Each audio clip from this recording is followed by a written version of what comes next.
Hello and welcome to Gutter Glitter. I'm your host Kirsty and you're listening to the podcast where each week I read you a chapter from my memoir by the same name.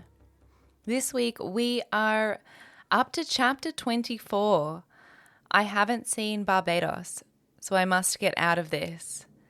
This is a lyric taken from a Tori Amos song called Me and a Gun. This track is amazing. She sings it a cappella. It's complete and utter poetry. It's heartbreaking. It's tragic. And that's why I've chosen it for this chapter. This is a very difficult chapter, probably the most difficult one for me to write and relive. And it took me a long time to get there, to be able to pen it down. So I'm not going to say I hope you enjoy it, but if you've been through something similar, I do hope that you feel seen and understood and represented. And if you haven't, I guarantee you have someone very close to you who has been through an experience like this. And maybe you can have a bit more understanding and just treat people with compassion, because you never know what somebody's lived through and what they're carrying with them. All right, so here is a little snippet of Tori Amos, Me and a Gun. 5 a.m. Friday morning, Thursday night, far from sleep. I'm still up and driving, can't go home, obviously. So I'll just change direction, 'cause they'll soon know where I live. And I wanna live, got a full tank and some chips. Was me and a gun and a man on my back, and I sang holy, holy as he buttoned down his pants. You can laugh, it's kind of funny, the things you think in times like these. Like I haven't seen Barbados, so I must get out of this. Yes, I wore a slinky red thing. Does that mean I should spread for you, your friends, your father, Mr. Ed? Was me and a gun and a man on my back, but I haven't seen Barbados, so I must get out of this. Chapter 24. I haven't seen Barbados, so I must get out of this. Soundtrack, Tori Amos, Me and a Gun. Callous laughter rings through empty streets. Gentle summer breeze, stinging blistered feet. Run, run, fast as you can. A fist of ginger hair caught between cruel hands. Cold car bonnet, shocks warm cheek. I pray that I'm asleep, got lost counting sheep. Old friend fear shows who I really am, and I smile in the knowledge I'll one day kill this man.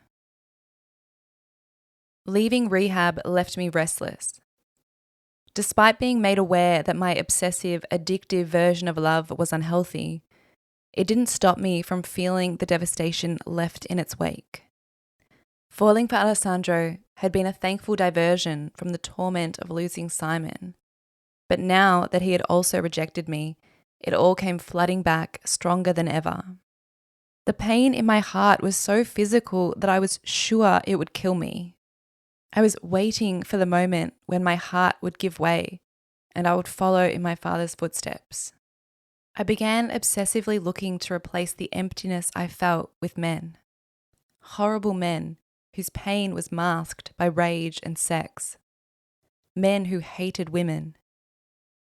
These men weren't pretending to care about me, which felt safer than being fooled into love and ultimately heartbreak. I wanted someone to tell me I was pretty and hold me as we fell asleep. Strange men won't hold you without sex. The awful, selfish, meaningless sex is the price of human affection. And I was willing to pay that price in the hope of a cuddle. I had been swiping away and organised to meet up with someone called Amir from a dating app. He was nothing like the men of my past, and that intrigued me. He was tall and dark with giant muscles, even those gnarly neck ones that make you look like you have a pinhead. Think Gaston from Beauty and the Beast. His profile read as if he was deeply intellectual and sensitive. But he also implied he was self-made and displayed himself next to shiny cars. Cue eye roll. It wouldn't have been surprising to see him posing next to a drugged-out tiger in Thailand or proudly holding up a freshly caught fish. Because nothing says sexy like aquatic animal murder, right, gals? Nothing about him was what I would usually be attracted to. But since my usual instincts weren't working out so well, I decided to shift gears. I drove for nearly an hour to get to his place. He hadn't given me his specific address. Rather, he directed me to an abandoned RSL at the end of his street. He told me this was due to limited parking availability, which upon arrival didn't appear to be a problem. He came to meet me and took me back to his place to continue getting ready. From the moment I arrived, I was uneasy. My body was telling me in no uncertain terms to get the fuck out. But I ignored it because I couldn't stand the thought of being alone for one more second. He called a taxi to take us to dinner. As we waited, he asked about my nutrition studies. I mentioned that we could tell a lot about the state of someone's health by looking at them. All right then, do me, he demanded. I looked into his eyes, and they confirmed my suspicions from watching him flit erratically around as he got ready. He was clearly on some kind of stimulant. He was also paranoid, and the whites of his eyes were a dirty yellow colour from years of liver abuse. I already presumed from looking at him that he took steroids, so jaundice didn't surprise me. How much of that can you tell someone on a first date? I wondered. Fuck it. Do you take a lot of drugs? I asked. I used to, not anymore. Why? I could tell he was taken aback by my bluntness. Your eyes are pretty yellow, which could mean that your liver isn't working efficiently. I decided against telling him that I could tell he was high as we spoke. Nah, I take liver herbs every day. My liver is fucking pristine. He spat the words at me. Pristine, eh? Wowee, I said, smirking. Nah, you don't understand. My liver used to be fucked, but I take these supplements now and it's strong as fuck. I'm literally the healthiest, fittest person you've ever met. Have you ever seen anyone like this before? He motioned to his physique as I choked back a laugh. What is happening? This cannot be real. I make these green juices every day with spinach, kale, apple, celery, ginger, and protein powder. I'm fully paleo too. Do you even know what that is? It's the caveman diet. I work out every day for 2 hours and my job is very physical. I take great care of myself. Look at me. Fuck. Don't ever say my liver is shit again. He then went on to explain how much more he knew about nutrition than me, to which I responded with repetitiously, okays and you're right, because I was already bored of him and his mansplaining competitive bullshit. Well, this is going to be a fun night. In the taxi, he was belligerent and racist to the driver while simultaneously rude and sexist toward me. He tried grabbing and groping me in the back of the cab, and when I told him to stop, he said, "You know we could never work out," leaving me to wonder why we were bothering with the date at all. But please, go on. "You're too loud and obnoxious. I like quiet, submissive girls who agree with me." I laughed because I genuinely thought he was joking. "What's funny about that?" he asked, offended. "Oh, no, nothing. Sorry." The whole scene perplexed me. It was impossible to tell when he was joking and when he was on the verge of losing it. I decided it was best to err on the side of losing it and just play along. I was already regretting getting in the taxi, but despite his rudeness, I decided to stay through dinner and be a polite young lady. Idiot. At the restaurant, he looked me up and down as if getting his first good look. Now that we were around people, it really mattered who he had on his arm. "You know, you looked a lot thinner on your dating profile." "Oh, good. This is what we're doing." For reference, my biggest fear is that someone turns up to a date and is disappointed by my appearance. Therefore, I never use filters on dating apps and try to remain current. I don't want to mention my specific weight at the time because I know how unhelpful that can be, but suffice it to say, I was small. I had gained maybe 5 kilos since leaving rehab because my body was remembering what hunger was. But objectively, I looked great. As I was processing how to respond, he leaned over and patted me on the stomach, saying, "What's this?" Then he laughed. He took a long pause before adding, "I suppose your face is quite beautiful though. Do you always wear your hair curly?" Yeah, I replied in shock. Did he just pat me on the stomach? This motherfucker just patted me on the stomach. Rather than call him out, I laughed it off because I truly couldn't tell if he was joking. He had perfected the backhanded compliment into an art form. His negging was cruel and constant, but always given with tiny little crumbs of flattery that made you feel validated. He was masterful at bringing you down and then building you up just enough. It was confusing, and that was the point. Lucky for me, Amir was blatant as fuck with his own insecurities. He was around 6'3" and steroided to the gills. But as he ordered our food and I attempted polite conversation, he kept getting distracted and looking around the restaurant.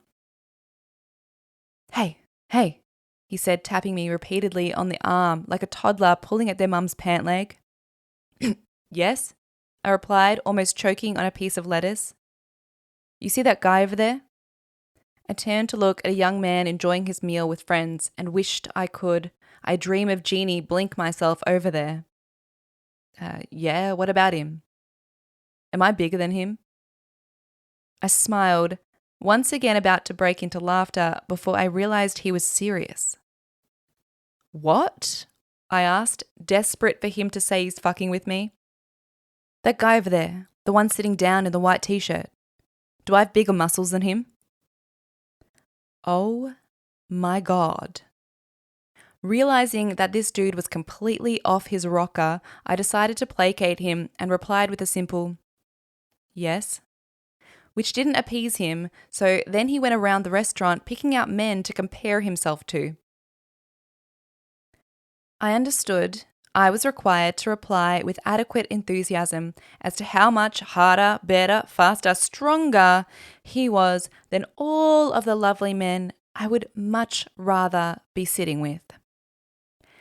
Help me. For the record, he was massive. He was easily double the size of the biggest guy in there, and not an ounce of it was fat. He was huge, and it was terrifying. But his body dysmorphia ruled every second of his thinking. I started to realize why he was so concerned about my appearance. It had nothing to do with me and everything to do with how he thought he would be perceived. Women were not human beings to talk to and get to know. Women were just like those shiny cars on his dating profile. An object to flash about to the world that said, "Look how successful I am." I felt sorry for him. He was somewhat handsome, but that was literally all he had. His physical insecurities were incredibly boring and took over the entire night. I prayed that I had not been as bad as him during my anorexia and was grateful I had gotten to a place where some loser frat boy could pat me on the belly and not spiral me into old patterns. He wasn't even charming. At least Alessandro pretended to be a decent guy in public, but even that was too hard for Amir. He was rude to me, to the waitstaff, and even to passers-by in the street, puffing out his chest like a rooster asserting his dominance. If he spent a tenth of the time he did working on his internal world rather than his outer presentation, well, he'd still be an asshole, but slightly less so. Throughout the night, he kept getting up and going to the toilet. When he returned, he would be more erratic than when he went in. At one stage, he even flashed the little baggie of white powder right under my nose, telling me he'd be right back. Stupidly, I had told him the reason I wasn't drinking was because I was in recovery. He used this as leverage to trigger me and watch me squirm under the weight of my cravings. He was sadistic in how he enjoyed watching me become more and more uncomfortable. It's so easy to get girls. I get girls 6 nights a week. You just get them drunk and flap a baggie in their face. Sluts will do anything for some coke. Okay, that's enough. I'm out of here. You and your misogynistic, racist, insecure, fat-phobic bullshit can fuck right off. You are a pig, a loser, and will die alone. Have a terrible life. Is what I should have said, before running as far away from him as humanly possible. But I didn't. I'm not sure why. Despite him being a giant jackass, I felt like I was in control of the situation. I thought I could stick it out, and it would just become another shitty dating story to add to the archives. Before meeting Simon, Ben had launched a podcast with a recurring segment called The Kirsty Experiment, where I would recount the week's most disastrous dates. There was the time I went out with a guy I met on the train who dressed like an old-timey magic man and wore a feather in his cap. He was late to our date because he got distracted photographing blades of grass dancing in the wind. In a bid to make me his pixie dream girl, he decided we should scale a fence and go frolicking through a park. It ended when I ripped my pants. Do I seem like someone who frolics? Another time, I went out with a guy who spent all his time talking on the phone. I got bored on the walk home from dinner, so I followed a stray cat with the goal of feeding it my leftover pizza. When it finally let me close enough to pat it, I recoiled as I realized it was covered in tiny, bumpy pustules all over its skin, and its eyes bugged out of its head like, again, one of those side-eyed goldfish. The date ended then and there because I was contaminated and needed to go home and take 13 boiling hot showers. Or who could forget the sweaty man? He was so named because he rode a bike to meet me on a 40-degree day and turned up drenched in sweat and smelling like garbage. He then refused to take me to the pub for a cool, refreshing drink because he'd given up alcohol a week earlier. Rather, he bought a giant bottle of unrefrigerated water from a corner shop, and we drank it together in the unshaded park. He continued to sweat profusely while I contemplated running away with the Grecian god that was running laps shirtless around us. Take me with you. I pleaded with my eyes as he jogged past me smiling. They were quirky, silly stories of socially inept people trying to date. I should have realized this was more sinister than that. I became increasingly concerned by Amir's volatility, and in my anxiety, I began to talk. During this period, I would talk to anyone who would listen about the state of my tragic life. I would start talking and, like word vomit, spew my life story into their scared little laps. Even as I watched people's faces change from sympathetically engaged to "where is the off button?" I could not stop revealing my deepest turmoil. It was a compulsion that I couldn't control. Perhaps it was an attempt to make sense of what seemed senseless, or maybe I just wanted as many people as possible to know how much pain I was in. Either way, that night I started talking about my dad's disappearance in intimate detail. As I talked, his face changed, but it wasn't the usual glazed over look of someone wondering how to escape a conversation. This was different. "I've heard this story before," he said, as if I were recounting a movie plot, not my own life. "You couldn't have." "No, I've heard this story. It happened in the UAE, didn't it?" "What the fuck? Yes?" He sat back in his chair, eyeing me suspiciously. It made me uneasy how he stared me down like I had committed a crime. Then it clicked. "Oh my God, it's you. You're her." More terrifying words have never been spoken to an ex-addict recovering from a severe mental breakdown. I was trying to work out what terrible crime I had committed and obviously repressed. He continued, "You know Jay. You're that, Kirsty." I looked into his face, now red, with rage. "Yeah, he's my friend. He was good friends with my bestie Sam before she... You fucked him. He told me everything about your fucked up life."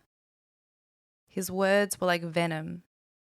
Okay, well, I wish he hadn't done that, but it doesn't really... Fucking hell. I can't believe it's you. How can you be on a date with me when you fuck someone like that?" "What? He's my friend. My closest friend these days." "You're disgusting. I can't believe... Fuck.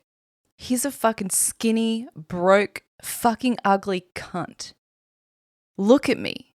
I'm fucking 3 times his size. How the fuck could you even be attracted to someone like that?" Wowzers. Because he's my friend and I like his personality? I made sure to enunciate personality so as to really relay the importance of not being a total fucking wanker. But he couldn't hear me. He was in his own dick measuring contest in his head, and it was a battle he was seemingly losing. It was astounding to watch. It was as though he was a malfunctioning robot. His eye was twitching, his chest puffed up, and he was clenching his fists, ready to fight. For the life of him, he could not mathematically work out why anyone might like to spend time, sexually or otherwise, with someone who didn't look like him. Does not compute. Does not compute. Does not Head spins in circles and explodes. This news sent him into a tailspin, and he could not let it go.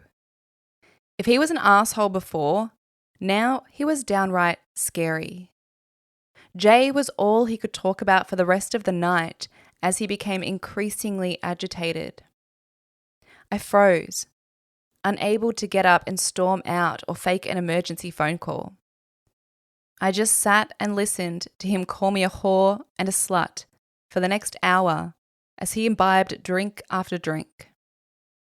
The only reprieve was his intermittent bathroom breaks, During one, I quickly got out my phone and messaged Jay. I got the impression that had he called me with the phone, Amir's paranoia would reach new heights, so I kept it stealth. Me. I'm on a date with Amir. He's just found out I know you and gone mental. WTF? Jay. He's an asshole. We used to party together for a hot minute until I realised he was a total fuckwit. Leave and come here. I pick you up, but I've got the kids tonight and can't leave. Me. It's okay. I think we'll be done soon anyway. Am I safe? He's not dangerous, is he? Jay. Nah, he's not dangerous. Just a dickhead. Me. Huh. Okay. I'll text you when I can get out of here. Jay. Cool. Catch you soon. After suffering through the longest dinner in history, we were finally leaving. As he paid the bill, Amir looked at me and scoffed. Pfft, $100? You're not even worth a $12 sub. By now, I was silent. I hadn't eaten a thing. I could barely sip my water. I felt nauseous and tense. Despite what Jay had said, I did not feel safe. While waiting for a taxi outside the restaurant, Amir yelled at passers-by in the street. What the fuck are you looking at? You want to fucking go me? I fucking destroy you, cunt.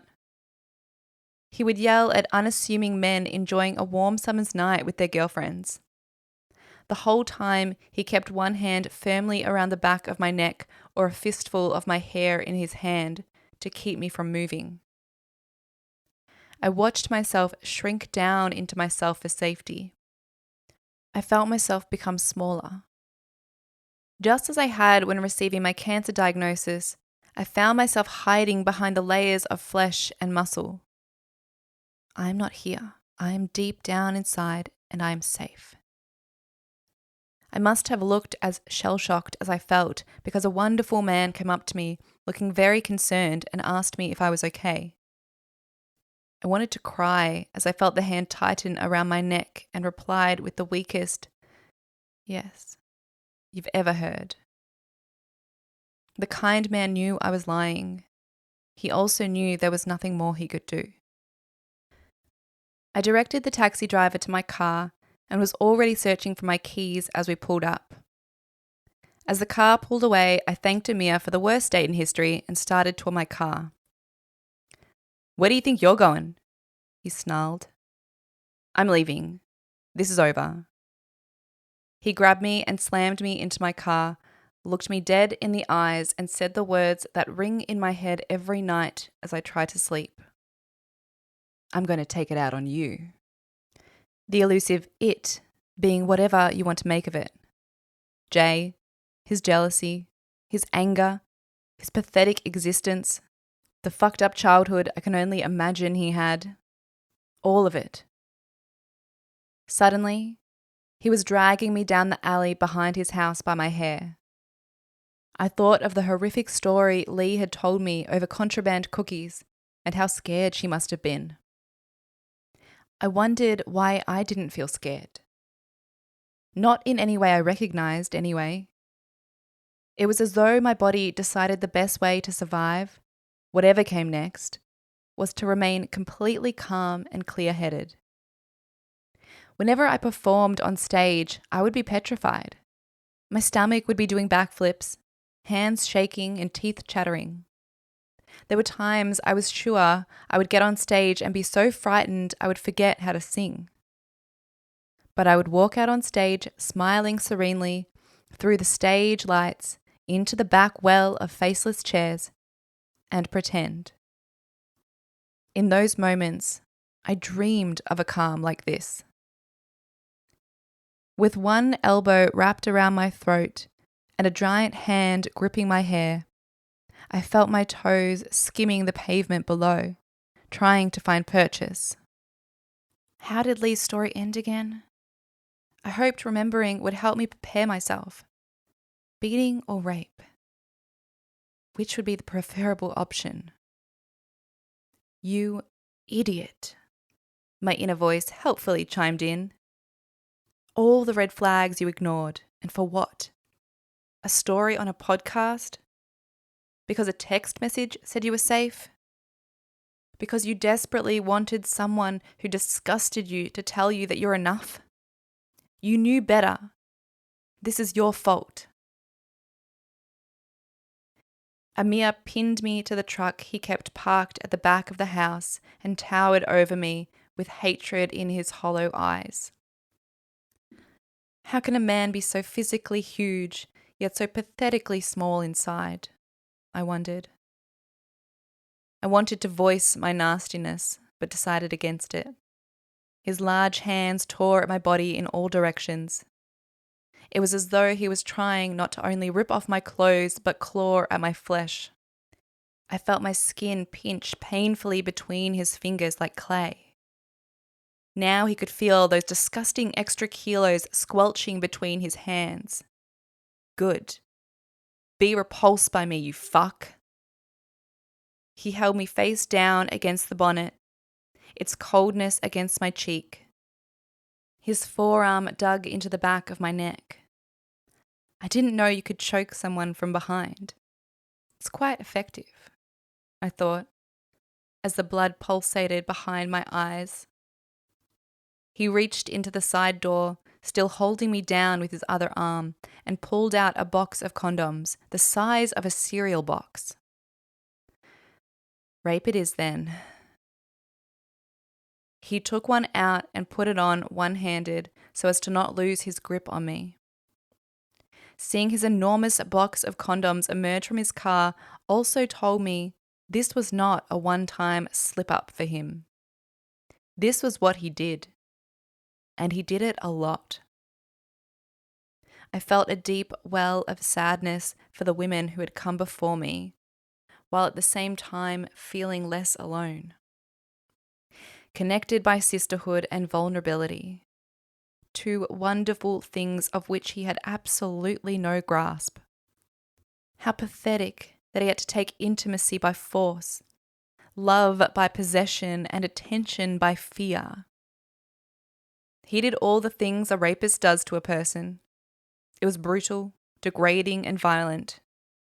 But this isn't a story of destruction. This is a story of motherfucking resurrection.